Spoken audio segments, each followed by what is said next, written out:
Bom dia! Domingo, 9 horas da manhã.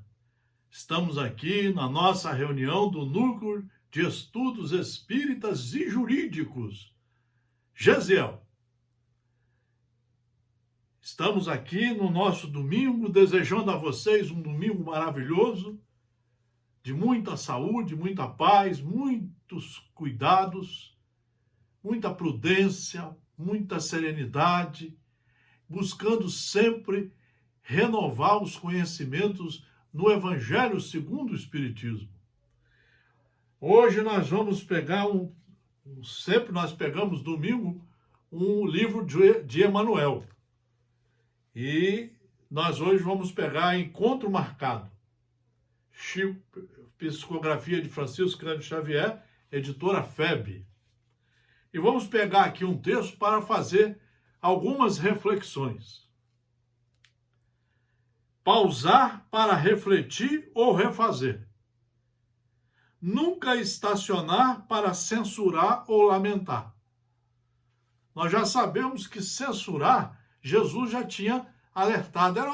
Não é uma coisa, não é um ato bom. Julgar os outros, quem é você? Você tem capacidade para julgar, conhecimento, discernimento, não é? Então ele sempre deu alguns alertas para que nós não entrássemos por aquele caminho. Então, pausar para refletir ou refazer. Nunca estacionar para censurar ou lamentar. Outra coisa também, a gente não deve ficar lamentando.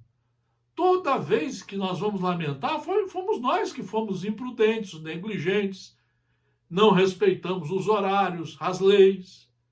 Então não adianta lamentar. Aconteceu, vamos refazer tudo que tem que fazer, ressarcir a quem causamos danos e procurar não fazer mais.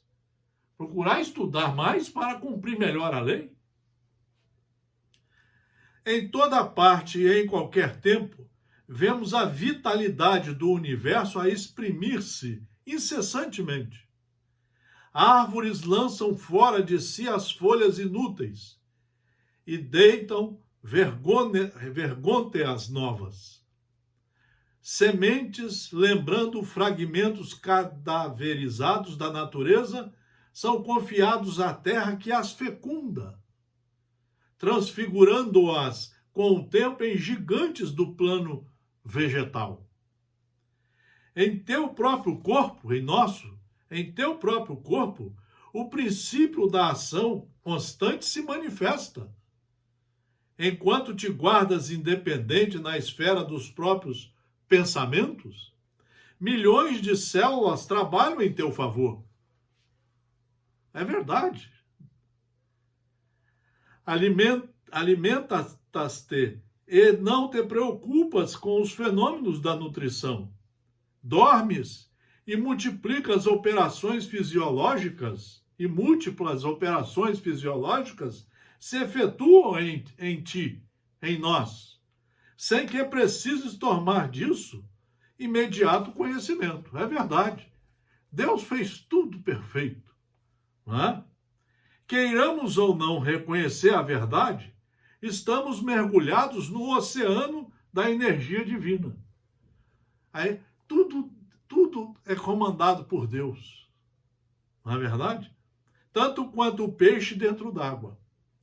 Nós, porém, as criaturas humanas, somos almas conscientes, erguidas ao regime da responsabilidade pessoal ante os privilégios da razão.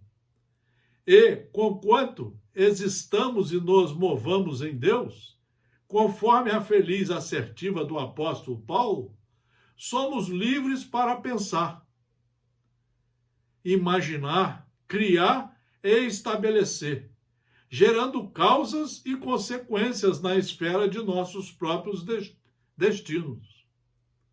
Daí a necessidade de nos enquadrarmos nos planos do Supremo Pai, quanto à edificação da felicidade de todos, aceitando e abençoando as renovações que se nos façam indispensáveis. ele nos chama a atenção que realmente tudo está funcionando. Como ele diz aqui, os vegetais, as árvores, né, as folhas velhas caem, as novas surgem. Deus fez tudo perfeito. Mas tem coisas que dependem do nosso pensamento, do nosso livre-arbítrio, das nossas decisões. E tem uma palavra que as pessoas não gostam muito de falar, que nós somos os responsáveis pelos nossos atos. Nós somos os responsáveis pelos nossos atos. Acabamos de estudar isso nas quartas-feiras, agora no capítulo 5 do Evangelho segundo o Espiritismo, nas aflições. Todos esses vídeos estão lá no Instagram, na sequência, mostrando a responsabilidade de cada um. Então, Emmanuel chama a atenção de nós para que nós estudemos as leis de Deus através dos mandamentos, através dos evangelhos de Jesus Cristo, Mateus, Marcos, Lucas e João, Atos dos Apóstolos, as cartas de Paulo e Pedro, das 5 obras básicas do Espiritismo. Estudemos muito para sabermos como agirmos, garantindo o ato jurídico perfeito. Quer dizer, quando agirmos, praticarmos o ato jurídico perfeito, ou seja, termos capacidade para praticar aquele ato, seguirmos a lei que rege aquele ato e as formalidades. Porque senão nós vamos assumir a responsabilidade pelas faltas cometidas, pelos crimes cometidos. Então ele chama muito a atenção disso. Acreditar na força do bem e cooperar com ela. Na sustentação da harmonia geral, é imperativo da lei divina, de cuja execução não nos é lícito desvencilhar. Nós temos que cooperar com o mundo, porque fazemos parte dele. Somos filhos do Criador, que nos permite virmos aqui, em várias encarnações, para retificar os nossos erros, mas também para contribuir com o bem geral. Contribuir com a saúde do nosso planeta e com a vida das pessoas, seguindo as leis, respeitando as leis e respeitando a tudo e a todos, respeitando a todos os direitos fundamentais, respeitando os limites para com os nossos semelhantes. Então, ser intimados pelas circunstâncias a necessárias alterações na experiência cotidiana, louvemos a divina providência e vejamos como dirigir convenientemente as nossas possibilidades para que se faça o melhor com o nosso auxílio na obra do progresso e do aprimoramento em nós e fora de nós. É isso que nós precisamos começar a divulgar. As casas religiosas têm que acabar com esse sensacionalismo que está por aí. Nós temos que estudar as obras básicas. Nós temos que fazer 1 ou 2 reuniões ou 3 reuniões semanais, estudando as obras e incentivando os companheiros a estudar em casa nos outros 4 dias.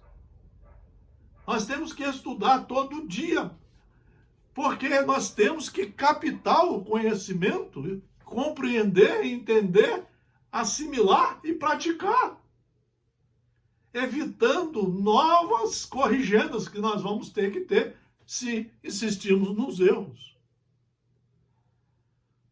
Em quaisquer óbices que nos tentem barrar a jornada evolutiva, procuremos a superação deles, através da ação contínua no bem de todos. Imagine o dia que todos os políticos, os advogados, os juízes, os delegados, os médicos, os engenheiros, todos tiverem o evangelho dentro de si. Quanta coisa ruim que nós vamos evitar. Vocês viram agora na pandemia, em plena pandemia, quantas criaturas fazendo falcatruas, corrupções, desviando o dinheiro do povo, já sofrido, já sem hospitais para ser tratado, já sem vaga nos hospitais, ainda se desvia o dinheiro. Vejam vocês. E nós vimos aí todo mundo na confusão, principalmente quem tem curso superior e quem diz que tem religião. Nós precisamos estudar para compreender, para entender e praticar o evangelho. Então, comparemos a nossa tarefa a um navio lançado ao mar.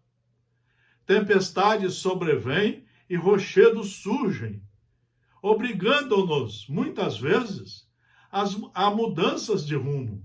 No entanto, se cada um de nós se mantém fiel no posto de trabalho a que foi conduzido, com aplicação sincera ao próprio dever, nenhum perigo nos impelirá a desastre. Porque se o homem coopera, Deus opera. E se nós, a humanidade, somos a equipagem da embarcação enorme do mundo, é preciso jamais esquecer que Deus está no leme. Olha que mensagem do Espírito Emmanuel nesse livro, Encontro Marcado. É uma chamada para nós. E aqui no nosso núcleo, nós temos visto isso.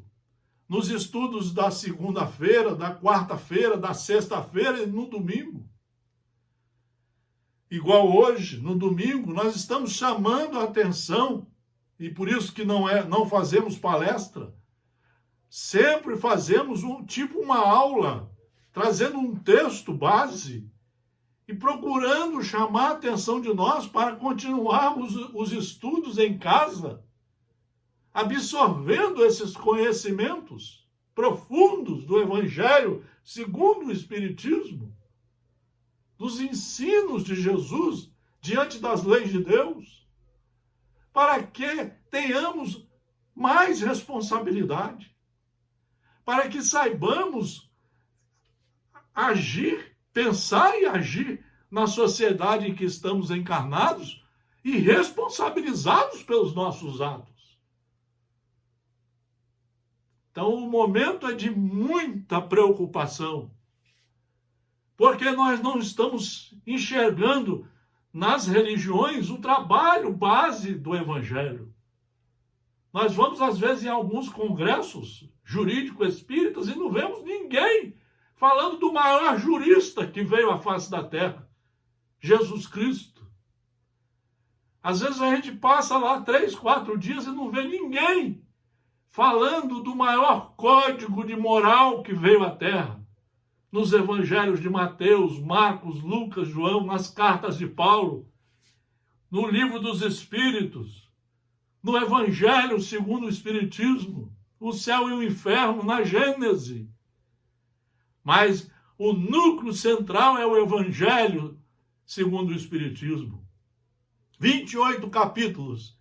Quem consegue estudá-lo fica consciente do que são as bem-aventuranças, quais são as condições de trabalho para um verdadeiro cristão, o que ele deve fazer e como ele deve agir em toda a sua vida de encarnado e de espírito. Foi um excelente domingo, uma boa reflexão. É para pensar. Um feliz domingo, muito obrigado pela atenção e até segunda-feira, às 19h30. Muito obrigado pela atenção. Feliz domingo, com estudo e com Jesus nos corações.